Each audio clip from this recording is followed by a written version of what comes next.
This lesson is on obtuse angles and the Cartesian plane. Obtuse angles are angles which are between 90 degrees and 180 degrees. So far what we've been working with is acute angles, which are angles that are between 0 and 90 degrees. So now we're going to learn about how to work with these angles that are slightly larger, cannot be in a triangle.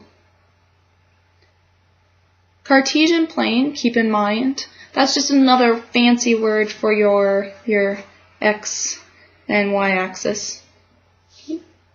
Your x and your y axis, we technically call that the Cartesian plane.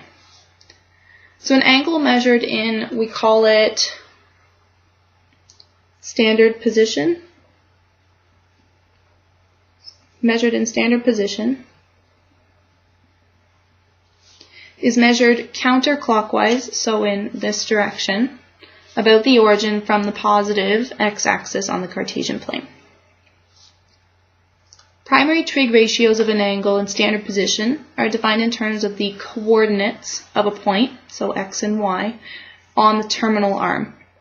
That's a lot of terminology. So if we take a look, first of all, at the standard position, so we always start for standard position, we start with this arm, and we call that the initial arm.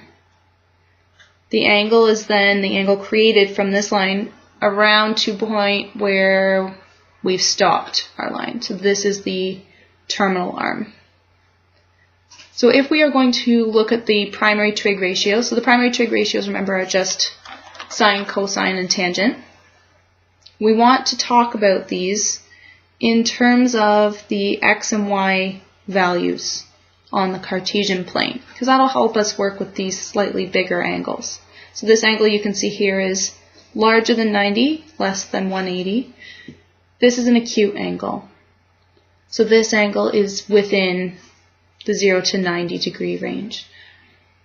We can use this method on the Cartesian plane for angles that are acute. So this is an acute angle, and it is in standard position.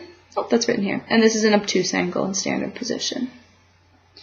So if we want to look at sine of an angle, this is my x value. So remember, the x value is how far along this axis we've gone. So if we look at this one, do this one first. This is my x value. Okay. From that point, this would be the x value, and this would be the y value.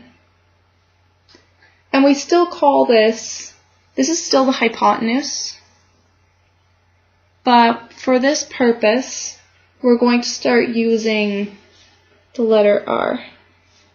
And that's going to become apparent soon. I'm going to use the letter R to represent the radius. Keep in mind, the triangle is always drawn no matter which line we draw, but for the terminal arm, we always use the triangle that connects to the x-axis. So the line always goes straight down. We never really, just to give you what we don't do, so say I had an angle between 90 and 180, so say my terminal arm was here, which means that this is my angle. I would never draw my triangle like this. Not in this course, at least, okay? Don't do that. We always draw it. That was my arm. We always draw the arm straight down. If you don't do this and you do this way, you're going to get your, if you use these formulas, you're going to get them mixed up. So we always draw it straight down to the line. So sine, this is x, y, and r. So sine of theta, sine of an angle, would be the opposite. So remember, we can write down our SOHCAHTOA. Sine is opposite, so the opposite to this would be the y value divided by the hypotenuse. And that works for both of them, opposite, hypotenuse. Cosine would be our x value, the adjacent, divided by r. And tangent would be y divided by x. Now if you take a look at this, r is equal to the square root of x squared plus y squared. That's just if we were going to solve for this using our Pythagorean theorem. This is the formula we would get. So we don't have to write r. We can always talk about r in terms of x and y. So x, the square root of x squared plus y squared would be this side length. So we can talk about all of our ratios in terms of x and y. This is just some terminology. Quadrant 1 is this quadrant here. It is our acute angle. Both x and y are positive in this quadrant. Quadrant 2, so this one's 1, this one's 2, 3, 4. Quadrant 2 is our obtuse angle. So if we're in quadrant 2, then we're dealing with an angle between 90 and 180 degrees. The only thing that's different about this is the x value in this quadrant is negative.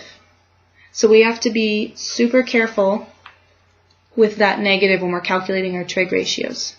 Some of our ratios, basically any of our ratios that involve x, so cosine involves x, tangent involves x, will be in this quadrant, it will be negative. So if your angle is obtuse, your ratio will be negative.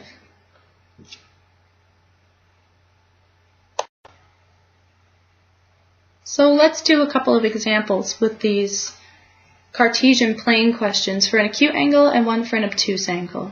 So this question says, determine the primary trigonometric ratios of the angle in standard position with the terminal arm passing through the point 5, 2.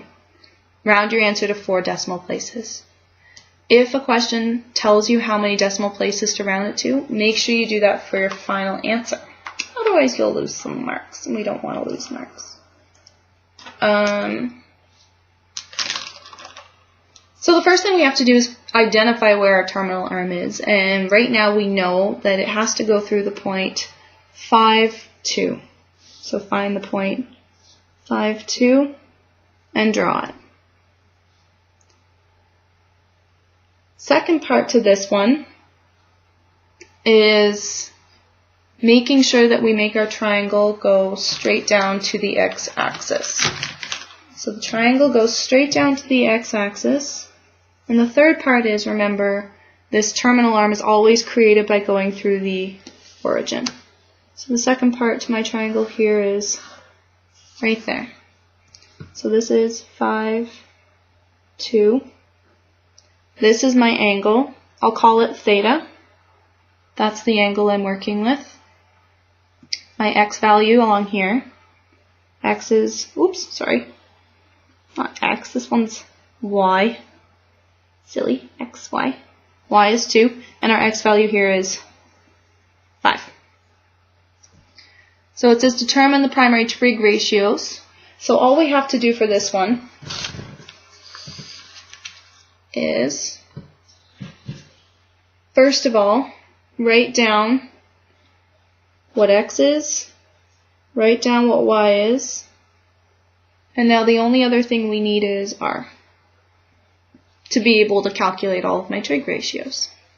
So r is equal to, remember, it's the hypotenuse. So if we rearranged our Pythagorean theorem, we know that r is the square root of a squared plus b squared. Doesn't matter which one's which. I squared plus 2 squared. So this is square root 25 plus 4 equals the square root 29. I don't know what the square root of 29 is off the top of my head. Square root of 29 is equal to 5.4. Approximately 5.4. Okay. And actually, technically, if we want to be more accurate, since we do have to round our final answer to 4 decimal places, it might make a little bit more sense, if you think about it, if I think about it right now, to keep more decimal places. Just so that our answer is a little more accurate. So now that we know what r is, we can calculate our trig ratios. So sine, cosine, and tangent. Sine, opposite, so.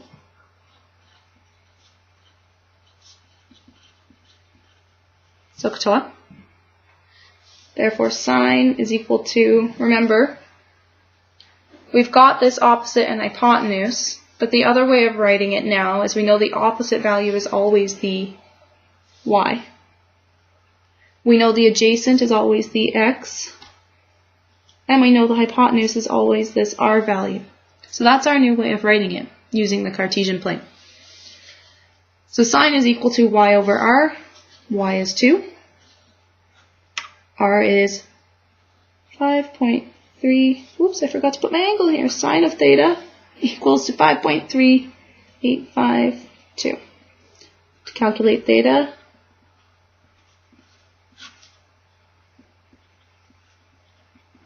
take the inverse sine of 2 divided by 5.3852 in bracket 21.8013 degrees. This is an angle. Oops, sorry. Okay. So that's sine. Cosine and tangent, exactly the same way. So cosine of the angle is equal to x over r. My x value is 5. R is 5.3852. Rearrange this.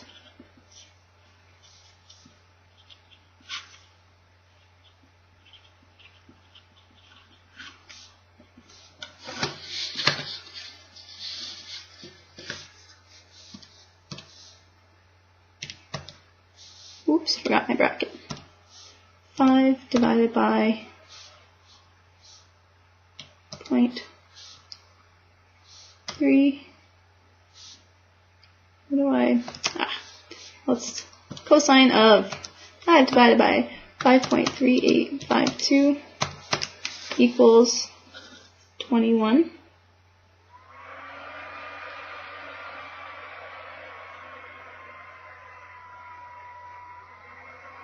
.8023, and obviously tan for this one is going to be the same. The only thing that's going to be different is the actual ratios.